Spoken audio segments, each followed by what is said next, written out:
Good afternoon. The Senate Finance Committee is in a voting session. We have 13 bills to vote this afternoon, and it's highly likely that we'll need to take an assessment to see if we're leaving the House behind in terms of voting sessions, so that we can give them a chance to catch up next week. We'll start with Nathan. I think you're the analyst who's working first, and with Senate Bill 740. Yes, the only Senate bill on the list today is Senate Bill 740, a reprint of which is on your desk. Senate Bill 740 was unanimously voted out of the Finance Committee on Tuesday and has returned after Budget and Tax amended the bill to restrict the funding source for small business grants to only federal coronavirus relief money. So previously, state coronavirus funds could also be used. The amendment also strikes an intent provision that explained that it was the intent of the General Assembly that $100 million in federal and state coronavirus funds be used. With the amendment, there is no specific dollar amount mentioned in the bill. Okay, can we get a motion?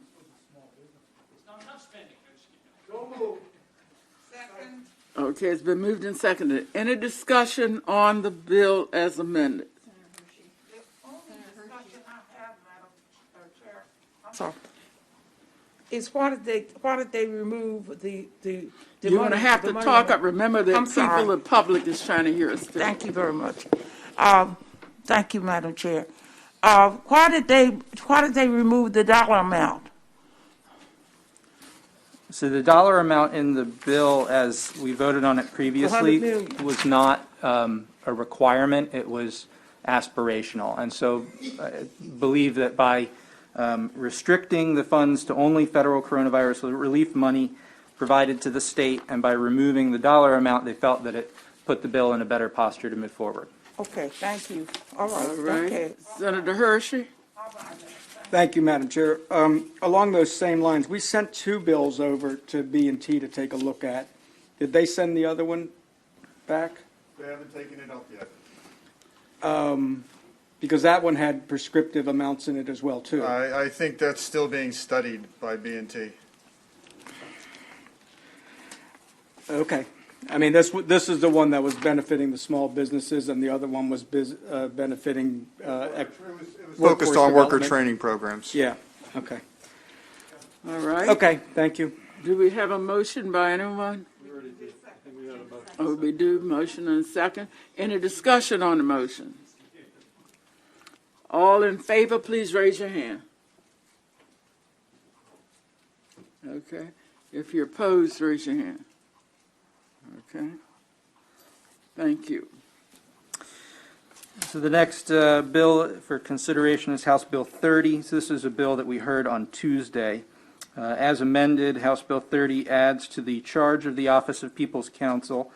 The bill requires the office to consider public safety, economic welfare, and environmental interests of the state and its residences, including progress towards greenhouse gas goals.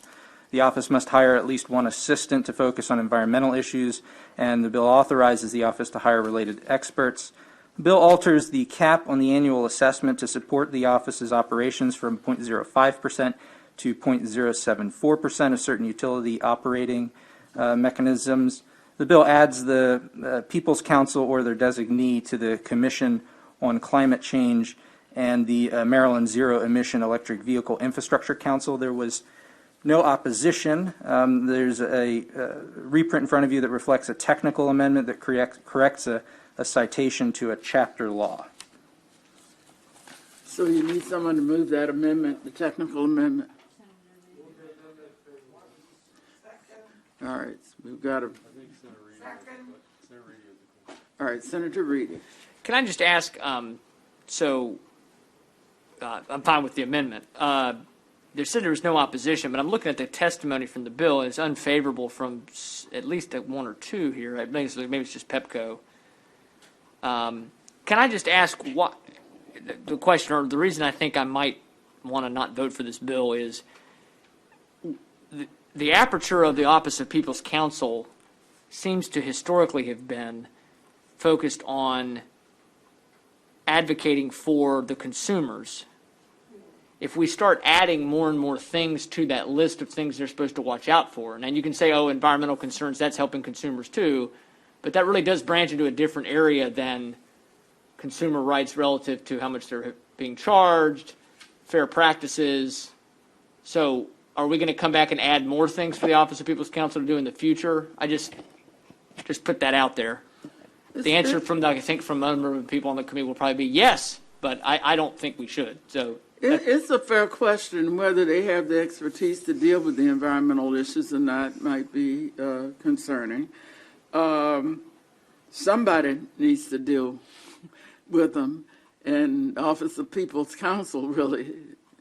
I mean, the PSC itself has not taken that on. well, but we're making them take it on with some other bills, aren't we? I mean, aren't we?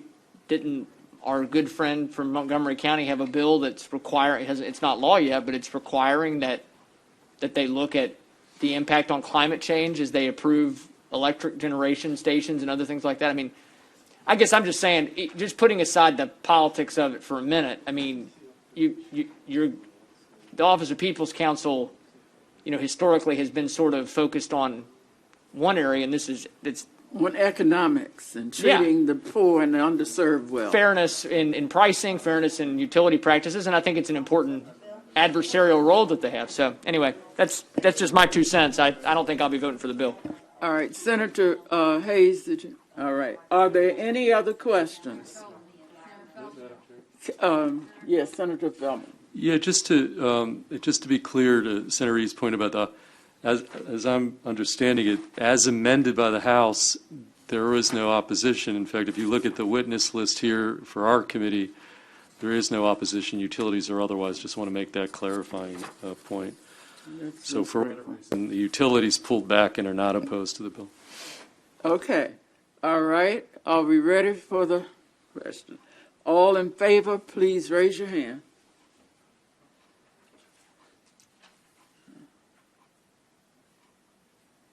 All right. All opposed, please raise your hand. Okay. Thank you very much.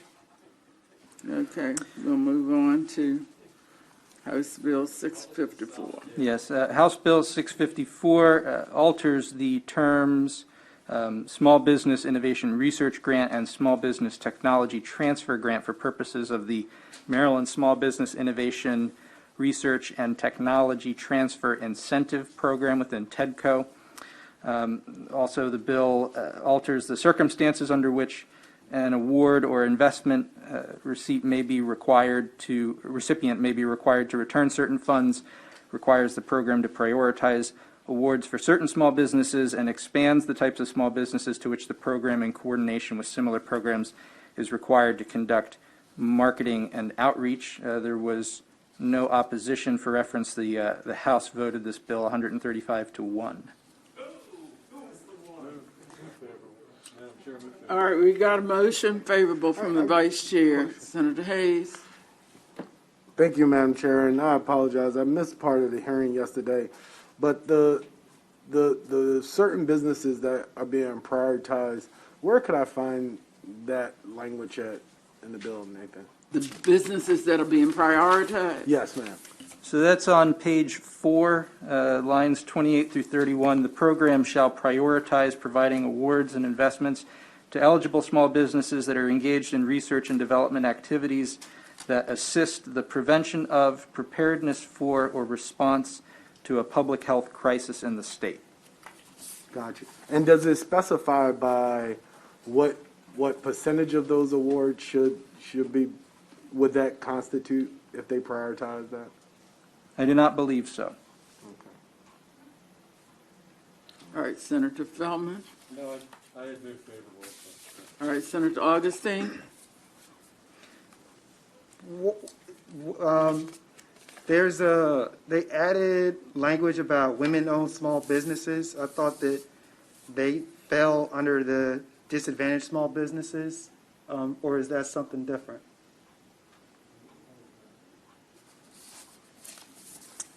Can you point me to somewhere in the bill that you're referring to? Yeah, I apologize. I'm looking on page 5. Program shall coordinate comparable state, county programs to conduct, line 18 Yes, I see it. through 22. Conduct marketing and outreach, including If conducting. we could all speak as distinctly as possible and not mumble, because the public is listening, they can't hear a thing. We are having a hard time. Yep, I was saying, it says economically disadvantaged small businesses, and then it lists women-owned small businesses. My understanding is that the women-owned businesses are within the, the disadvantaged business category. And if they are not, why don't we then have here minority-owned businesses? So this provision is specifically dealing with marketing and outreach, and it is expanding the types of small businesses to which the program, in coordination with similar programs, is required to conduct the marketing and outreach. And so then I'm still asking that same question. Well, Why- they really tend to be neglected. At the end of the line, you don't get that far with the limited resources. But aren't minority businesses neglected? Well, women-owned businesses as a subset of the minorities are even worse off. We all know that. Senator Hayes. Can we hold this to learn a little bit more about it? We're going to vote again, Monday, right? Well, I don't know when yet, but are you making a motion to hold it? Yes, make a motion to hold on to this one. Senator Feldman? Yeah, that's no problem with the hold. I just want to remind everybody that this is an addition to a bill we passed last year, a broader technical assistance, bill that the governor vetoed. Well, actually, no, I'm sorry. I apologize. There's another bill with the same title. Okay, strike everything I just said. The hold is good. All right. To be perfectly clear, Mr. Vice Chair, my intention is just to learn a little bit more about it. I apologize, I wasn't able to see the whole hearing, but I just wanted to learn more about it. 'cause I Okay, think so it's we've good. got your motion, we just need a second. All right, it's been moved and seconded that we hold this bill and reconsider it put it on later, next week. All right, all in favor of the motion, please raise your hand. If you're in favor of the motion, raise your hand.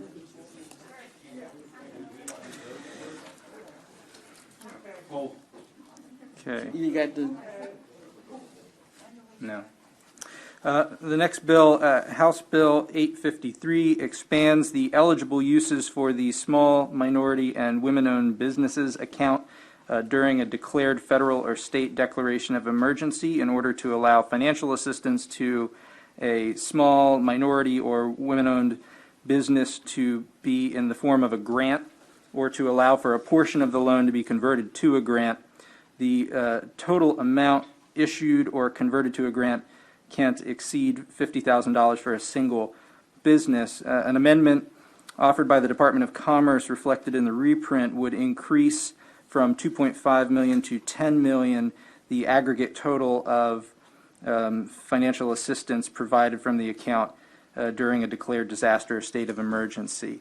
This bill is distinct from other Senate bills related to the small minority and women-owned business accounts program. let me ask one question, Mr. Analyst. Of all of the small minority and women-owned businesses, would you say that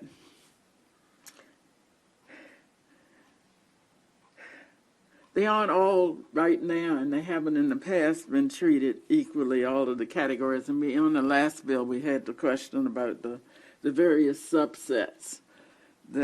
Which would you say of these three categories mentioned is worse off as a subset? I couldn't answer that without specific. I really couldn't say, Madam Chair. Okay. Any other questions? Any motions? Second? Okay. All right. Any discussion on the motion? Okay. All in favor, please raise your hand.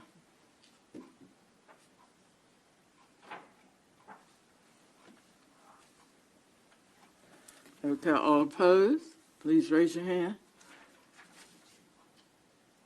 Okay, thank you. The next bill is House Bill 908. House Bill 908 is identical to Senate Bill 816 as it passed the Senate. As amended, House Bill 908 expands the requirement for the Secretary of Labor to offer plans to employers all of the time, not just when the state is in the highest tax table. The bill also alters and clarifies a provision of the Relief Act as at the request of the Department of Labor. There's a reprint in front of you. On page 4, the provision there expands another provision of the Relief Act. The amendment allows nonprofits and government entities with 50 or more employees to defer a certain payment for the quarter ending September 30th until 2022, but only if the federal government is not providing certain relief to those entities. The effect would be to allow these nonprofits and government entities to defer one payment until after the holiday fundraising season. The House is going to be taking up an identical amendment. Okay. Let me just ask one question. Considering the concern expressed at the beginning of this prior time meeting today, would you want to hold this until after some okay, since our Senate bill has passed and it's over there languishing? Yes. I would ask not to hold it, only because we've got to get this moving, and there is an amendment on this one that's probably not on the other one, correct? That one amendment. The House will be considering it, but it hasn't been taken up Yes, yet. and that's very Hasn't been important. taken up yet. They have not had the It's- voting session yet, but and- there is a, oh, sorry, Senator. No, I was just going to say, and Nathan has actually talked to the department, and they are okay with it, and it's cool. Okay, and- but since it can't go into effect to the effective date, and it won't help till then, this is a really important one. They need this. We all need it. Can we hold it to next week and get them to move some Senate bills? I would prefer not to. Madam Chair, obviously the committee might have a view, but can I just maybe push back a little bit here? If we're going to hold some bills, man, there's like a lot of bills that aren't like huge bills for the state. I mean, like these are really important topics. And I think if we're going to hold some bills, I'm not sure we would want to deal with the unemployment topic is one of the biggest issues we're dealing with. I don't know The point is we're that. going to pass it. Okay, well, okay, I said what I had to say. I'm not sure these would be the bills, to send the message, but that's just my view. But. Oh, okay, I'm listening to the subcommittee chair and to the vice chair, and they The lead- probably are being prudent and cautious. We've got, So we had a motion and a second. So all in favor, please raise your hands. Oh, we don't? Oh, all right. Tammy is saying we are premature, that nobody has moved the bill. what do you want to do? Trying to move this bill. Why don't we get the analyst to re-explain the difference or something? I'm not sure if people know what we're voting on. They do. Okay. They just are mad. All right, do we have a motion on this bill? All right, Senator Bidle and second from the subcommittee chair. All right, now, okay. Senator Hayes. Madam Chair, I think we're trying to figure out, just get a reminder, what does the bill do with the amendment? Yes, please, just one more time. Sure. So within the unemployment insurance universe, there are two types of people.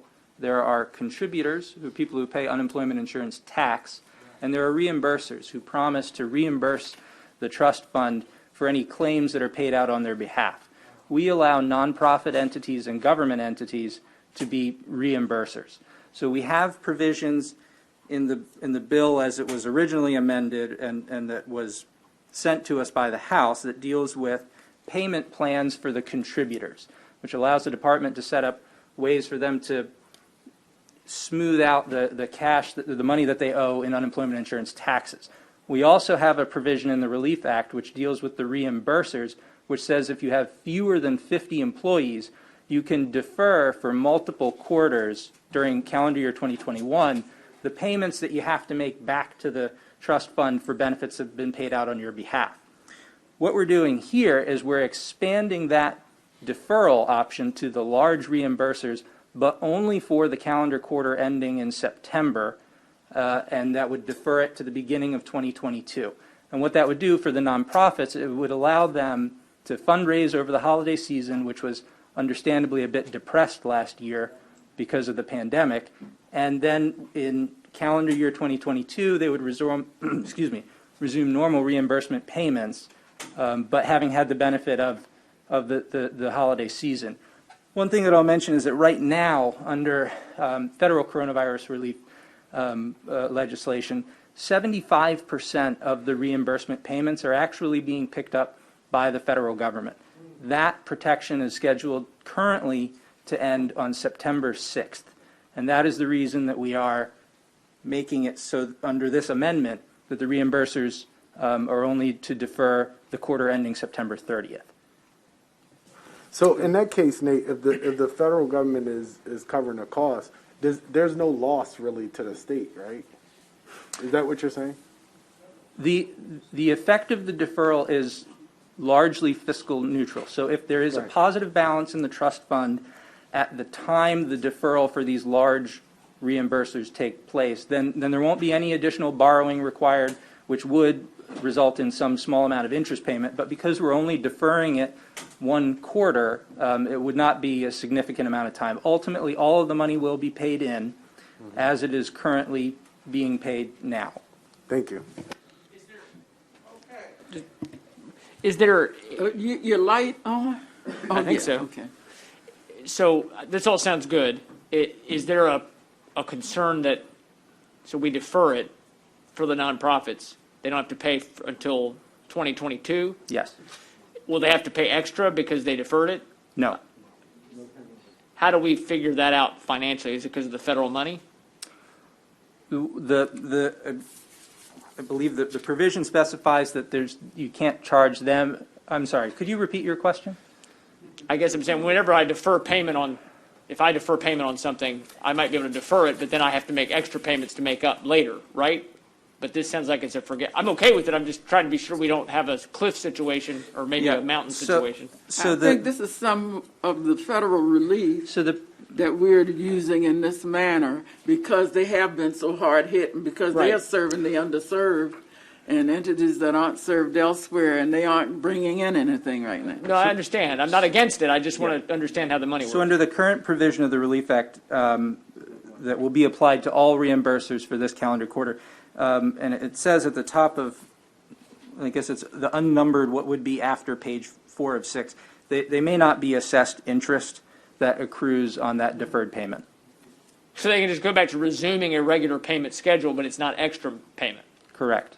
Okay. I mean, they need to make up the deferred amount, but net it is going to be the same amount. Right. And but it just allows them that holiday period to potentially raise the money in order to have it to make the payment. That's good. And we're not worried about the state having not enough money in there because of the deferral, because we're getting the federal dollars. And that's a valid point. So there was concern at one point. So on September 30th of every year, a snapshot is taken of the trust fund to calculate the contributor tax table for the subsequent calendar year. The timing of the deferral here will not reduce the funds in that account for purposes of the snapshot. So the reimbursers are not going to be negatively impacting the contributors in any way based on the timing of this bill. Right, because I know we've had some other discussion about that issue. That's great. I just that was a consideration when we were drafting this piece. Senator Feldman? Yeah, so for all those reasons, I don't think this is the bill we want to put hold on, and so therefore I would renew my favorable motion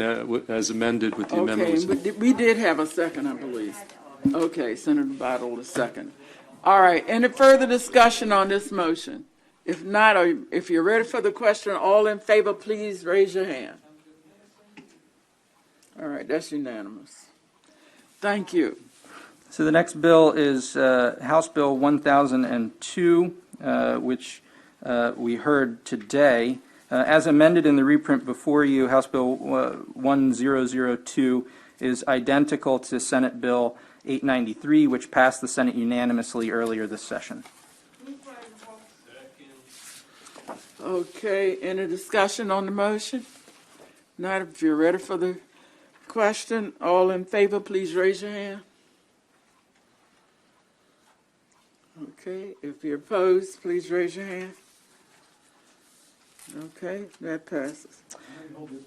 The next bill is House Bill 1004 that modifies the process for and circumstances under which a Maryland chartered credit union may engage in any additional activity, service, or other practice that is already authorized for federal credit unions. This bill closely tracks provisions for state chartered banks that were put into effect by Chapter 499 of 2020.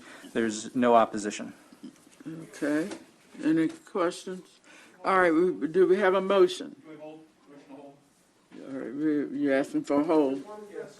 All right, we can do one hold. 1004.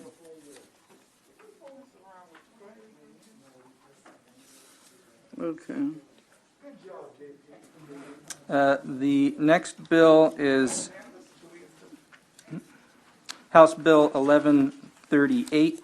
This bill establishes various reporting requirements for the Department of Labor, including weekly and monthly posts on the department website and specified reports to the General Assembly during a disaster in the unemployment insurance system. There's a reprint before you. The amendments conform the House bill to the Senate bill, which passed the Senate unanimously last week. Okay. Do we have a motion? All right, we got a motion. Do we have a second? All right, we got a motion and a second, and a discussion on the motion. If not, if you're ready for the question, all in favor, please raise your hand. Okay, that's unanimous. Thank you. All right, the next bill on your list is House Bill 37. This is the bill that lowers the threshold for prevailing wage projects to $250,000, and then initially would say any dollar that applied to a project would be subject to prevailing wage. The amendments that are on this bill, the House bill and the same as the Senate bill, raises that to 25%. The reason this bill is before you with a reprint is there was a floor amendment offered on the Senate side and adopted. And this, a similar amendment is on page 4 or 5 of the reprint. The difference is a capital project that receives state funds in the annual state capital budget as. There was an initial category called miscellaneous programs. That particular category of programs is problematic because a good portion of those programs actually are not local House delegates initiatives or local Senate initiatives. So it strikes that particular category, and anything identified in the capital budget as a local House initiative or a local Senate initiative would not be subject to the prevailing wage requirements. All right, Senator Feldman. Again, just to clarify, this is the same bill that we passed already out, and this just, again, tightens up a little bit even more. That we're talking about the bond bill floor amendment from Senator Huff, and so otherwise it's exactly the same bill that we already passed out of the full Senate. I just want to make that point. I'm sorry, I apologize, Madam Chair. The amendment that Senator Huff made on the floor is included in this now with the amendment? The intent is the language we put on the floor amendment was not as tight as it really needed to Right. be. This sort of tightens it up and makes it a little clearer than that floor. So I would characterize this as a technical amendment that gets to what the intent of the floor amendment was supposed to be, but the language is a little loose because of this miscellaneous. Miscellaneous It has to do with the category. capital budget lingo or whatever. No, I'm clear with that issue. So we're good. Yeah. All right. Move favorable. Okay, any discussion on the motion? Not all in favor, please raise your hand.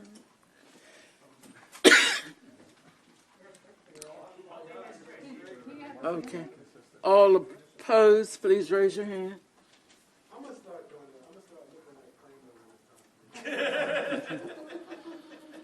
Okay. The next bill on your list is House Bill 1148. This moves the school-based health centers grant program from MSD to Health Department. It's identical to Senate Bill 830. There are no amendments. And just as an FYI, the House has already moved, the House Committee has already moved the Senate bill. Okay. All right, any discussion or any questions? All right, all in favor, please raise your hand.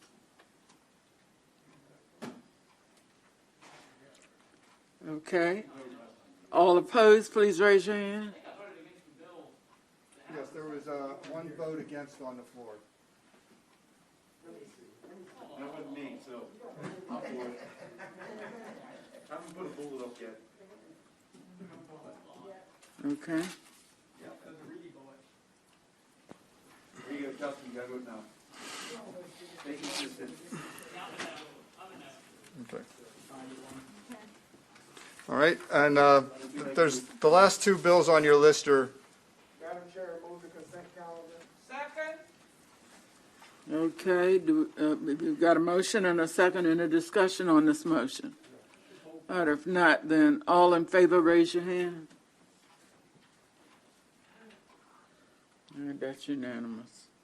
Okay, thank you. All right. All right. Thanks so much, colleagues. I'm gonna